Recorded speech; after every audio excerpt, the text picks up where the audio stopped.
seen something totally disturbing on television and thought, why would we, as the United States citizen, let this happen?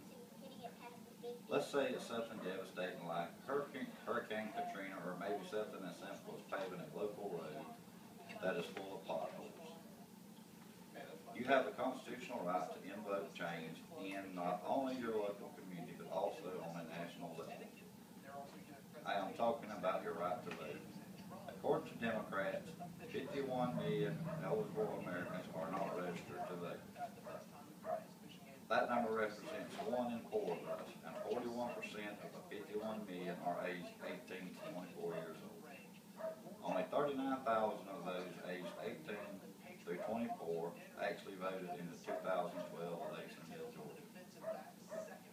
Think that's a good turnout? Well, according to the U.S. Census, it's less than the amount of people that live in Little Tiff County, so not that many, right? If you don't feel comfortable with politics and are not sure where to start, I suggest you visit rockthevote.com. This site is aimed specifically toward younger Americans. When I turned 18, I couldn't wait to vote. It was something like a passage for me. Kind of like drinking when you turn 21. Made me feel like an adult, and some years, not telling you how many, I still vote in every election.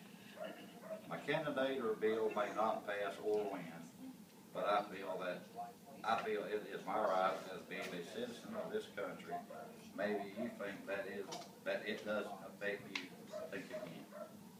According to CNN.com, most college students will average $21,000 student loan debt as an undergraduate because Congress couldn't agree upon taxes and deficit reduction before the recess.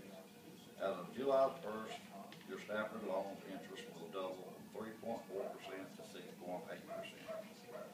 According to the Wall Street Journal, these loans represent 7 million college students. Should we as college students be held responsible for our nation's deficit? Of course not. But how can you complain when you do not cast your vote? Do you really want to pay that much interest back to your government? Student loans are a great thing, but that much interest is ridiculous. I pay 0% on my car loan. Maybe America should invest in us and do the same. Whatever you feel passionate about, whether it's lowering taxes for the middle class, decreasing student loan interest rates, or even trying to lower your water bill for your city. If you will feel satisfaction knowing that you participate in change, even if it's what you wanted to happen, you exercise your constitutional rights to vote. Our voice is what this country was founded on, so use it to vote the change you want. In 1920, the 19th Amendment to the United States Constitution granted American women the right to vote. Previously to that 15th Amendment gave African American men the right to vote. 1869. By 1940, only 3% of eligible black men were registered to vote, mostly due to Jim Crow's laws. In 1965, President Lyndon Johnson signed the Voter Rights Act into law. The law permanently barred barriers to its political participation by racial and ethnic minorities.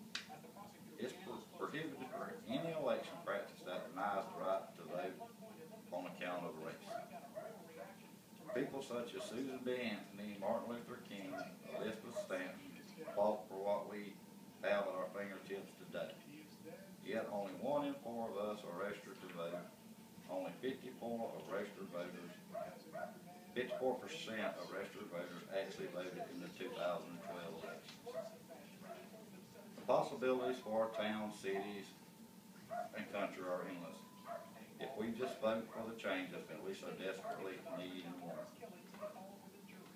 According to the Secretary of State website, you must be a United States citizen, a legal resident of the country you are voting in, 18 years old, not be serving a sentence for conviction of a felony involving moral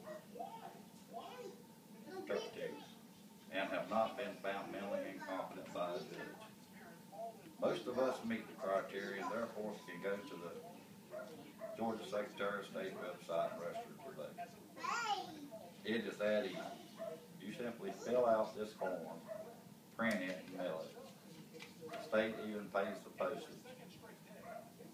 If you notice, you simply provide your basic information such as address, date of birth, and send. It's that easy. Now, before you actually cast your vote, be sure to get to know your candidates by going to their websites and seeing where they stand on the issues that are important to you. The voting process is rather simple and is completely computerized. Put an X by your choice and move on to the next one. And the whole process takes less than 20 minutes.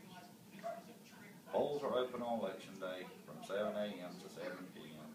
and employers are required to allow you to leave work to go vote. Knowing that you and your one vote can make a difference, please register today to vote. Do not let what so many have fought dwindle away. You don't want to wake up and see that the changes around you are not the changes that you want. Remember, you cannot gripe and complain if you don't let your voice be heard by voting in the next election. If you do not want to register online, you can always visit your local post office, Department of Family and Children's Service, or even the election office for your area. There are numerous ways to obtain your registration to vote, so take advantage of your constitutional right and get out there and vote. In closing, I'll leave you with a quote from the Academy Award winner, Rosie Perez.